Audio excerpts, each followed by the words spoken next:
তেল জাতীয় ফসলের উৎপাদন বৃদ্ধি প্রকল্পের আওতায় শরীয়তপুরের নড়িয়া উপজেলার কৃষকদের প্রশিক্ষিত করতে নড়িয়া উপজেলা কৃষি সম্প্রসারণ অধিদপ্তরের আয়োজনে 3 দিন ব্যাপী কৃষক প্রশিক্ষণ আজ থেকে শুরু হয়েছে।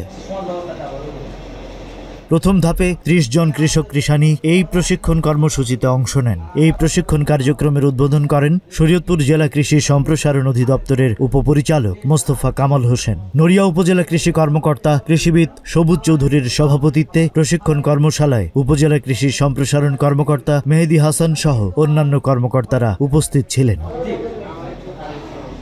তেল জাতীয় ফসল সরিষা, সূর্যমুখী তিল ও চীনাবাদাম চাষে সফলতা ও ভালো ফলন পাওয়ার কৌশল শেখানো এবং ফসল সংরক্ষণ ও রক্ষণাবেক্ষণের উপর গুরুত্ব দেওয়া হয়। প্রশিক্ষণ শেষে প্রশিক্ষিত কৃষকদের প্রকল্পের আওতায় উন্নত ফলনশীল বীজ সার দিয়ে সহায়তা করবে সরকার।